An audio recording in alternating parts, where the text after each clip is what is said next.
Olá, nobre colega, tudo bem com você? Bom, para quem ainda não me conhece, meu nome é Valdilene Gabriela, eu sou psicanalista e mentora de negócios aqui na Sociedade Psicanaliticamente Renovada e hoje nós vamos estar iniciando uma série de vídeos que eu confesso que já há muito eu venho tido esse desejo de iniciar, que eu acredito sinceramente que vai ajudar a muitos, não somente aos aspirantes e membros da nossa sociedade psicanalítica, mas também a você que é um amante da psicanálise ou, quizás, um recém-formado. Hoje o nosso tema será entrevistas preliminares. Você sabe o que são as entrevistas preliminares? Uma das coisas que muitas das vezes a gente observa, principalmente no momento da supervisão clínica, ou até mesmo de uma mentoria para psicanalistas, algumas pessoas ficam às vezes de certa forma frustradas porque as pessoas adentram ao seu consultório e às vezes não retornam após a primeira, a segunda e até mesmo a terceira sessão. E é muito importante a gente entender, e eu vou tentar responder 3 perguntas aqui. Uma delas é, a segunda pergunta é: será que quando a pessoa ela entra no seu setting analítico, no seu consultório, naquele exato momento já se configura o início de um processo analítico? Bom, eu não vou responder isso agora. Então vamos lá. Primeira coisa que a gente precisa entender é o que são as entrevistas preliminares. Freud, em 1913, ele disse que as entrevistas preliminares, na verdade, é um tratamento de ensaio. É quando a pessoa começa, propriamente dito, a entrar neste ambiente analítico e neste momento dessas entrevistas preliminares, aonde se está delimitando, ou lineando todo o processo que possivelmente irá acontecer, é muito importante que nestas entrevistas 3 coisas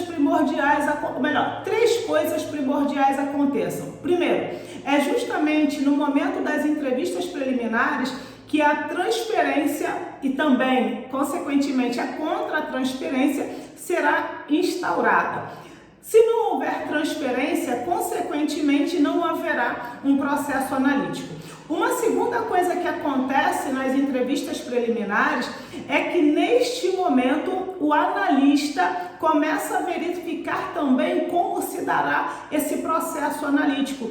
De que forma? Verificando, por exemplo, se aquela demanda está relacionada a uma pessoa que é um neurótico, um psicótico ou um pervertido. O primeiro objetivo da entrevista preliminar é exatamente isto: ligar o cliente, o analisando, o paciente ao tratamento, nas linguagens de Freud, ou ao processo analítico e também ao próprio analista. Aí esta ligação se dá através do quê? Através da transferência. Para que a gente possa compreender a importância das entrevistas preliminares, Lacan, em 1955, ele chama as entrevistas preliminares como um limiar, uma porta de entrada para as análises. Para que a gente possa compreender, sem haver, ou sem que houvesse as entrevistas preliminares, Lacan nem mesmo começava um processo analítico. Então, segundo Knecht, de 1991, ele fala o seguinte: olha, as entrevistas preliminares é um preâmbulo considerado por Lacan como uma conduta absoluta, não havendo entrada em análise sem as entrevistas preliminares. Então, Lacan não iniciava, em hipótese alguma, o processo analítico sem que houvesse esse preâmbulo, esse limiar, as entrevistas preliminares. Bom, dito isto, vamos então responder a segunda pergunta. Quando um cliente ele adentra ao nosso consultório, ao seu setting analítico, diga para mim, Naquele exato momento, se começa um processo analítico? Bem, tendo dito tudo que eu disse anteriormente, talvez você diga para mim com muita clareza que não. E de fato não. Quando a pessoa adentra o nosso consultório, o que naquele momento está acontecendo, segundo Freud, é uma análise de ensaio. Ou seja, naquele momento é que vai se verificar se poderá acontecer o tratamento, como Freud chamado, ou o processo analítico. Bom, dito isto, então vamos lá. Quando que um processo propriamente dito, um processo analítico se inicia? Óbvio, né? Depois das entrevistas preliminares, mas o que precisa acontecer nas entrevistas preliminares para que a gente possa de fato iniciar esse processo? Bom, algumas coisas precisam acontecer. Uma delas, que eu diria que com aspas, né, é a principal, é a função sintomal. O que é a função sintomal? Na função sintomal é quando surge a demanda de análise, ou seja, é o que levou o sujeito a procurar o analista.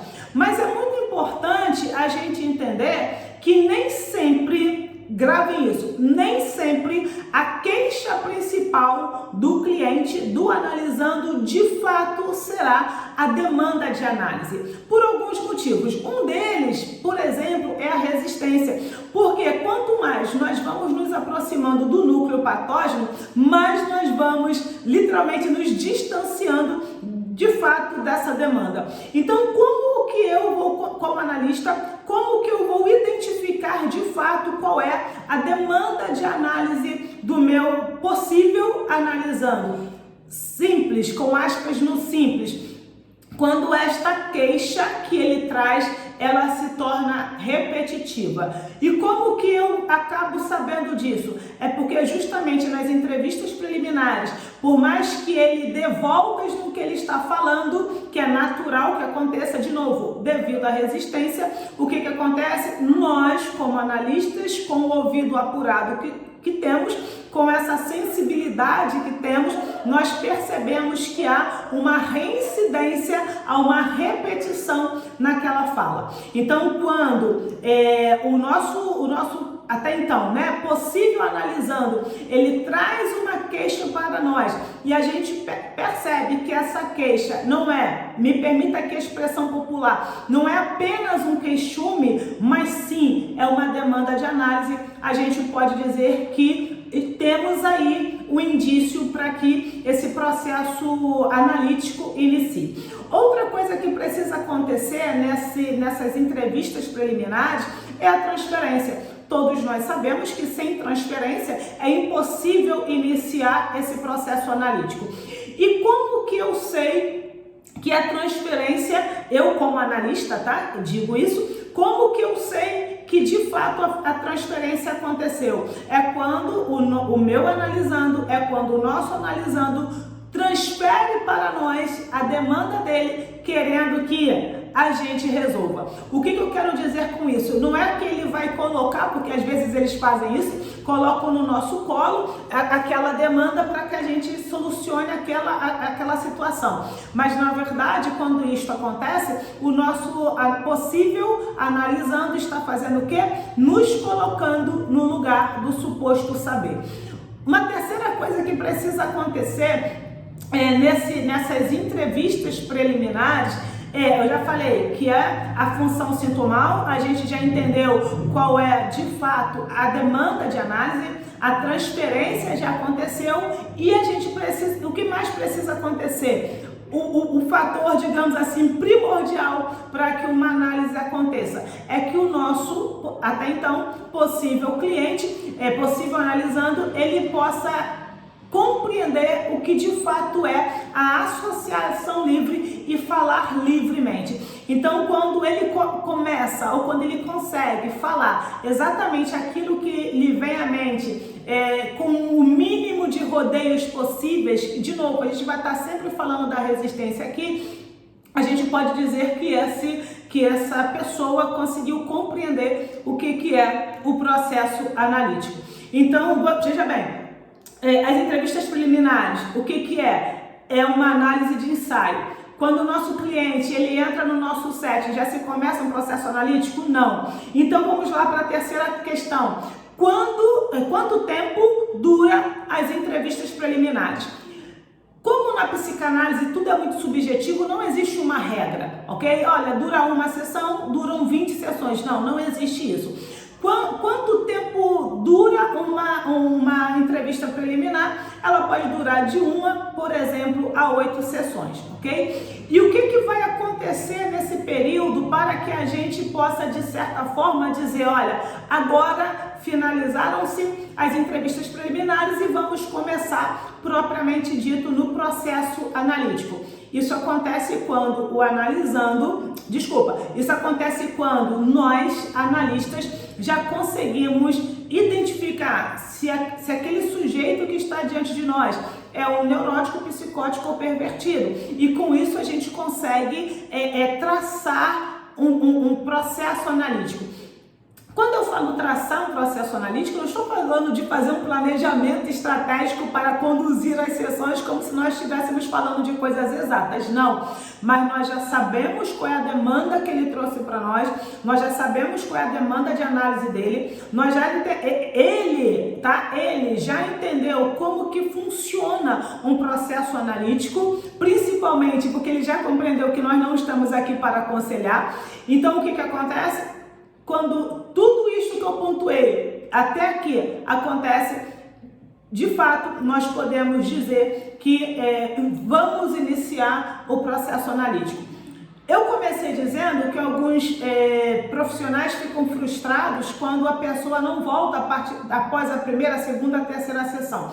Mas é importante a gente entender que nas entrevistas preliminares, é como se fosse um período de experiência no trabalho, né? Os 90 dias é para ambas as partes, não é só para a empresa verificar se vai ficar com o colaborador, é para o colaborador também verificar se vai querer ficar naquela empresa. Então as entrevistas preliminares é exatamente isto, é um momento, é um processo onde analista e analisando vão verificar se de fato juntos vão iniciar esse processo analítico.